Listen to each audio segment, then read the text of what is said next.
നമസ്കാരം. ഞാൻ Sibikutty Francis, working president, Kerala electricity employees confederation (ANTUC). KSEBയിൽ ഇപ്പോൾ കച്ചവടങ്ങൾ പൊടിപൊളിക്കുകയാണ്. ലാപ്ടോപ്പ് UPS കച്ചവടം അതിൻ്റെ ആദ്യ തുടക്കമാണ്. ആദ്യ തുടക്കമല്ല, ഞാൻ ഈ പറയാൻ പോകുന്നതിൻ്റെ ആദ്യ തുടക്കം.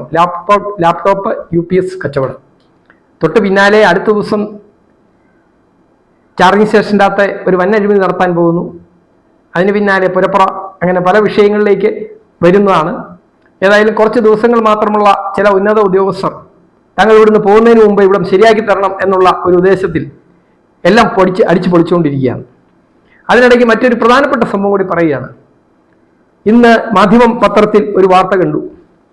അതായത് KSEBയുടെ തുക ട്രഷറി കടന്ന 494.28 കോടി രൂപ കാണാനില്ല, ഗവൺമെന്റ് ഏറ്റെടുക്കുന്നു എന്നാണ്.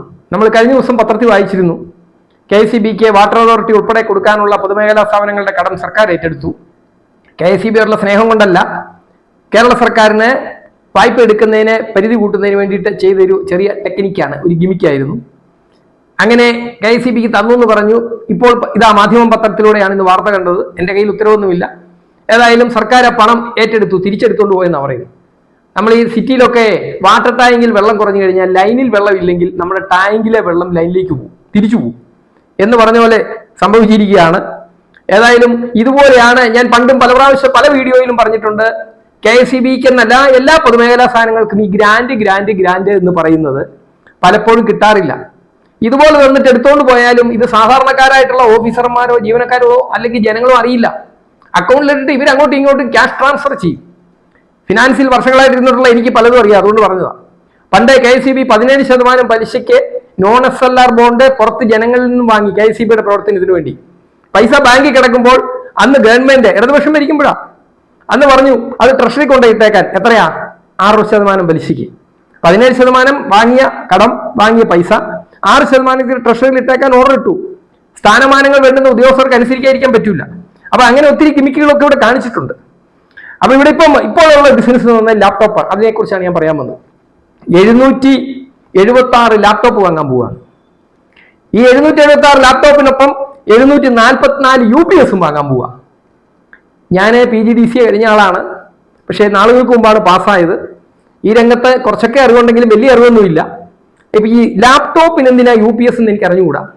ഞാൻ 1-2 വലിയ IT എഞ്ചിനീയർമാർ ചോദിച്ചപ്പോൾ അവർ പറഞ്ഞു ലാപ്ടോപ്പിന്റെ അകത്ത് UPS ഇൻബിൽറ്റ് ആണല്ലോ, പിന്നെ എന്തിനാണെന്ന്.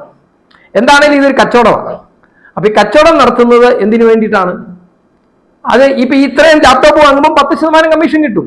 അപ്പൊ 776 ലാപ്ടോപ്പ് വാങ്ങിയാൽ എതിലെ പോയാലും 77 ലാപ്ടോപ്പ് ഫ്രീ കിട്ടും. അപ്പൊ ഇപ്പൊ പൊതുവെ സംസാരം എന്താണെന്ന് ചോദിച്ചാല്, ഈ 76 ലാപ്ടോപ്പ് കമ്മീഷൻ കിട്ടുമ്പോൾ ബോർഡ് ഓഫ് ഡയറക്ടേഴ്സ് 4-5 പേരേ ഉള്ളൂ. അവരുടെ മക്കൾ 2 പേരെ വെച്ച് കൂട്ടിയ സർക്കാർ ജീവനക്കാർക്ക് 2 മക്കൾ പറ്റൂ.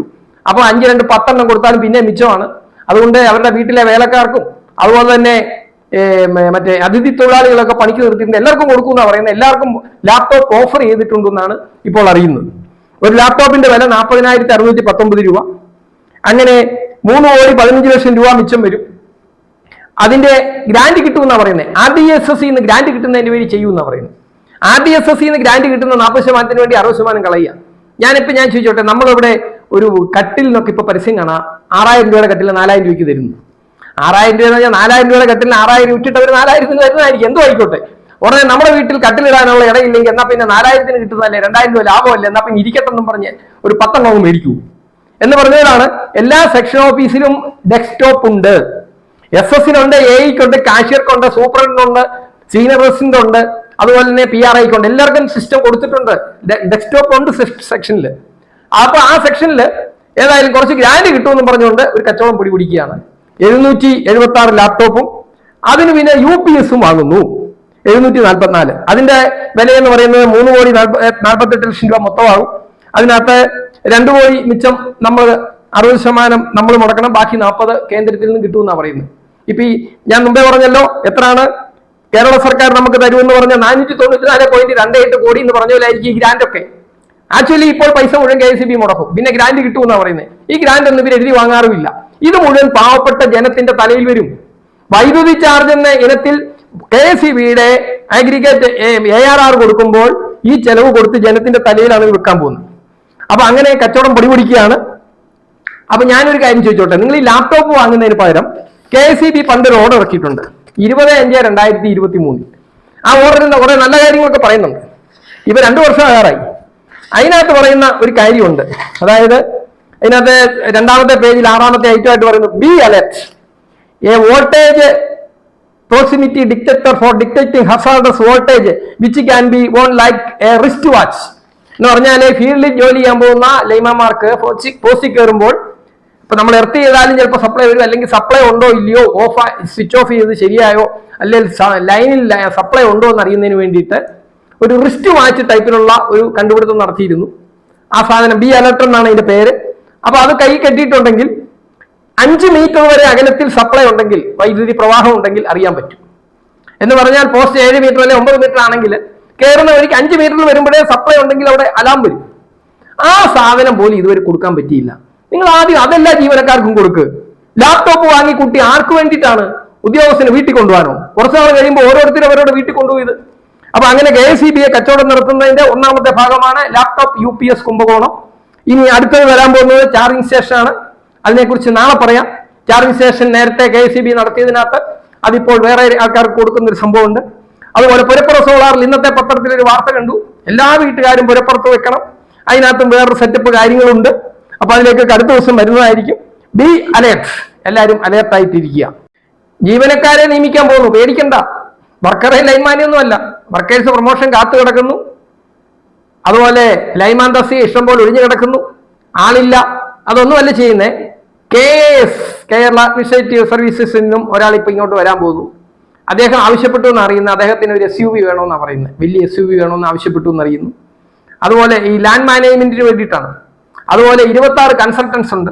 ഇപ്പൊ വൈദ്യുതിയിലുള്ള ഒരു ജീവനക്കാരൻ എന്നെ വിളിച്ചപ്പോൾ പറഞ്ഞു, സാർ ഇപ്പൊ യാതൊരു പരിചയമില്ലാത്ത കുറെ ഫോറിൻ ലുക്കുള്ള കുറെ സുന്ദരന്മാരെ ഇവിടെ കാണാറുണ്ട്, ആരാണെന്ന് ഞാൻ അറിഞ്ഞുകൂടാ, എന്താണ് സംഭവം, ബോർഡിനെ വലിച്ചുകൊണ്ട് പോകാനാണോ സംഭവം? എന്താണെന്ന് ചോദിച്ചാൽ കൺസൾട്ടൻസ് ആണ്. അതുപോലെ ലാൻഡ് മാനേജ്മെന്റില് KASകാരൻ അതിന്റെ ഹെഡായിട്ട് വരാൻ പോകുന്നു. ഇപ്പോൾ ഇരിക്കുന്ന ഒരു റിട്ടയർഡ് RDO ആണ്, ക്ലർക്കിന്റെ പണി ചെയ്യാൻ ഇട്ടിട്ടുണ്ട്. അങ്ങനെ ഉള്ളവരെയൊക്കെ പെടുത്തിക്കൊണ്ട് ഒരു കോൺട്രാക്ട് മാനിയ ആണ് ഇപ്പോൾ ബോർഡ് മാനേജ്മെന്റ് നടത്തിക്കൊണ്ടിരിക്കുന്നത്. അതായത് ഫീൽഡിലുള്ള ജീവനക്കാരെ, ഫീൽഡിൽ ഒഴിവുകൾ കിടക്കുകയാണ്. ഇതിപ്പോ 1500 പേര് മെയ് മാസം റിട്ടയർ ചെയ്യും.